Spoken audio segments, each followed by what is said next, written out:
Allah elevates those who believe amongst you and who have been given knowledge by degrees.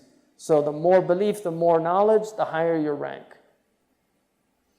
إِنَّمَا يَخْشَى اللَّهَ مِنْ عِبَادِهِ الْعُلَمَاء. Those who have true khashya of Allah, awe of Allah, are ulama, are people of ilm. Because khashya is fear that is accompanied with knowledge. You cannot say, al-kalb yakhshani, the dog fears me. You can say, al-kalb yakhafuni. Khashya is always maqroona bil-ilm. It has to be coupled with knowledge, or it's not khashya.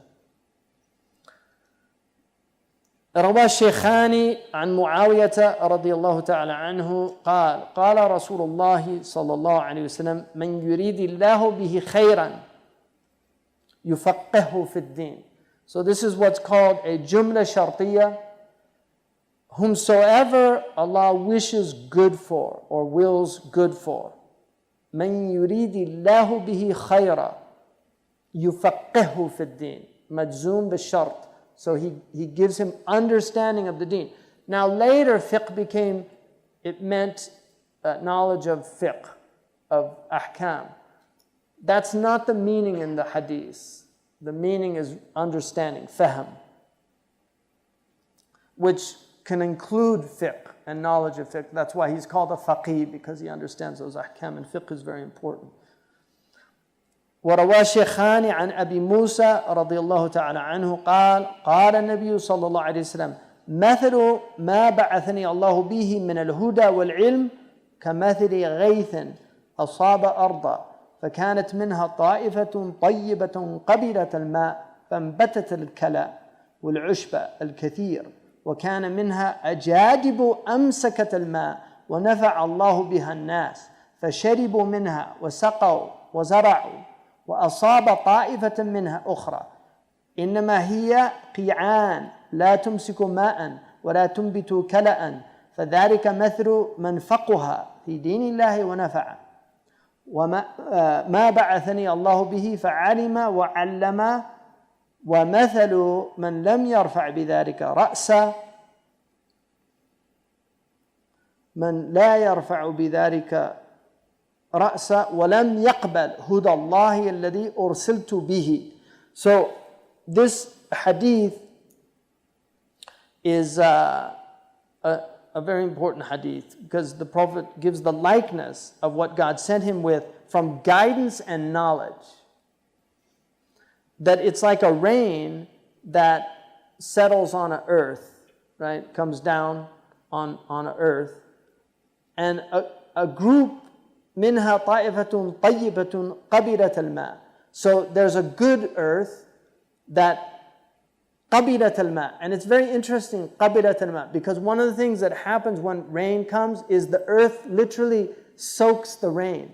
And the reason you get floods is because too much water comes and the earth can't absorb it. Right?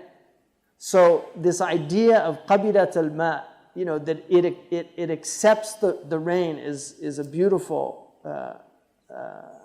and accurate, of course, scientific description. And so al-kala, which is pasturage, kala, wal-ushb. And ushb in Arabic is grass that's moist. If it's not moist, if it's dry, it's called hashish. And fiqh al-lugha, which is the science of knowing the distinctions of words, is important in reading the hadith. So ushab would be moist grass that, when you break it, it's got liquid in it. It's moist. So it produces a lot of grass. وَكَانَ مِنْهَا أَجَادِبُ. And then there's areas that were jadba. It's dry, desiccated.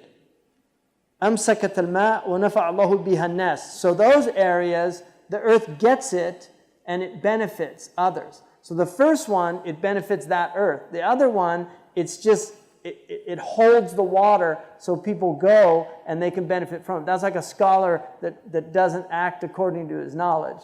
He'll benefit others, but he doesn't benefit from it. Whereas the first one, it benefits him and it benefits the other. فَشَرِبُوا مِنْهَا وَسَقُوا وَزَرَعُوا. So they drink from it and then they water their crops with it and and their agriculture. وَأَصَابَ طَائِفَةً مِنْهَا أُخْرَى إِنَّمَا هِيَ قِيعَانٌ. And then the Prophet ﷺ said that another part of the rain hits qi'an, which is, qa' is a flat earth that's like rock. So the rain doesn't stay, it just runs off of it. لا تمسك ماء ولا تنبت كلأ. It neither holds the water nor brings forth pasturage. فذلك مثل من فقه في دين الله ونفعه. So the first one is like the one who understands the religion of Allah and the religion benefits him. وعلم وعلم. He learns, studies, and then he teaches. ومثل من لم يرفع بذلك رأسا ولم يقبل هدى الله الذي أرسلت به. And then the other are like the one that it doesn't benefit them, and they don't accept the guidance of Allah that the Prophet ﷺ was sent from. And then he says, رواه الشيخان. These are muttafaq alayh. When it says Shaykhan, it means al-Bukhari, Imam al-Bukhari, and Imam Muslim. Muslim is obviously a student and of Imam al-Bukhari. But Imam al-Bukhari, when you see hadith, always the first one mentioned in a riwayah is Malik. So even if it's in al-Bukhari, if it's in Malik as well, he's always mentioned before al-Bukhari. The next one mentioned is Ahmad ibn Hanbal, always. And you can see in modern books, they no longer have this adab.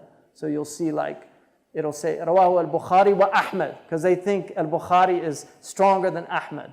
But Ahmad is honored higher and over al-Bukhari as an imam. So this is the adab of the muhaddithun, is that they put Malik first, and then Ahmad, unless it's munqata'. And these are daqa'iq of ilm al-hadith. So if it says al-Bukhari wa Malik, then it's from the marasil of Malik, if the scholar knew what he was doing. But when it says the Shaykhan, it means al-Bukhari wa Muslim, and that means it's muttafaqun alayh.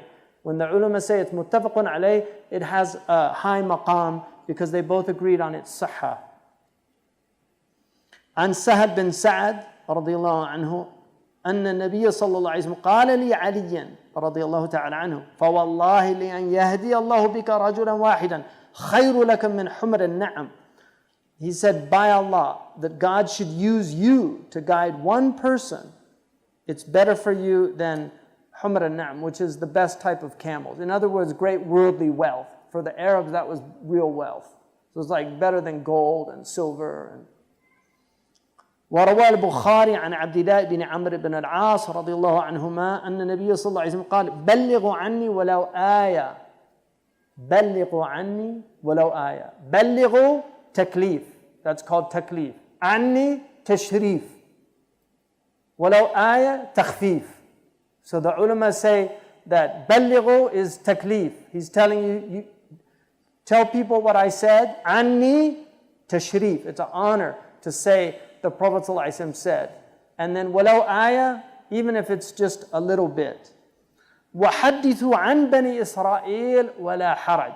And you can tell the Israeliyat without feeling some kind of constraint.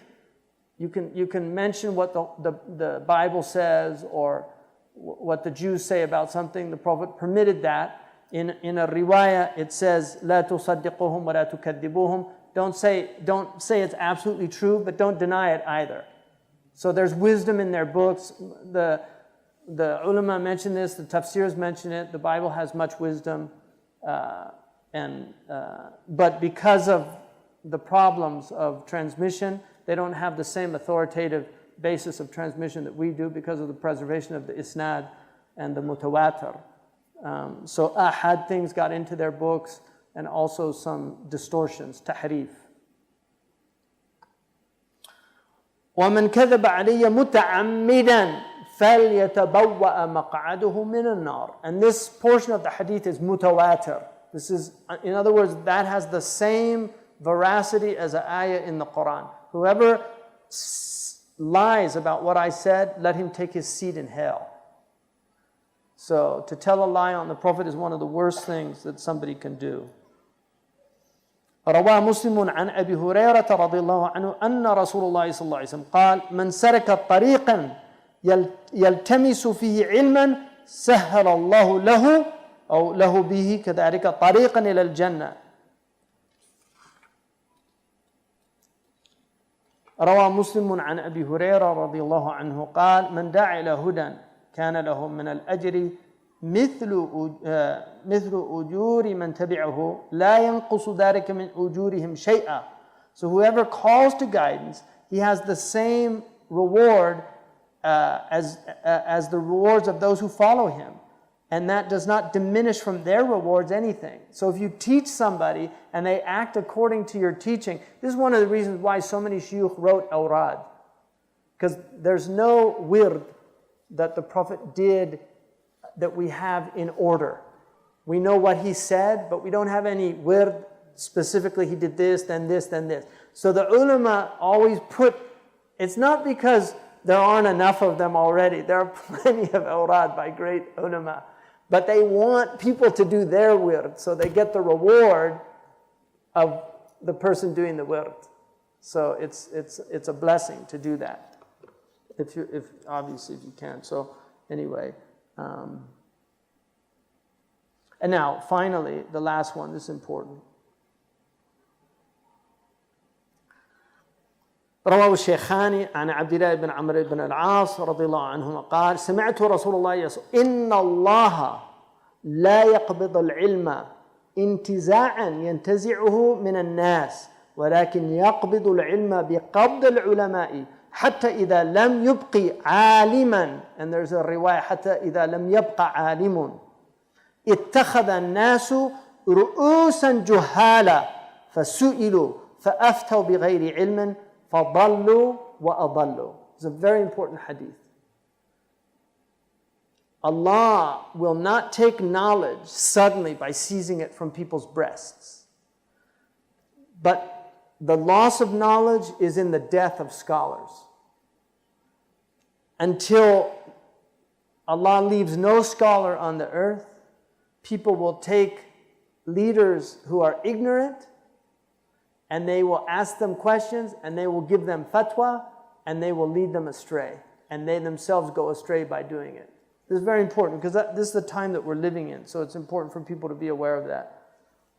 There's plenty of fatwas that are completely insane today.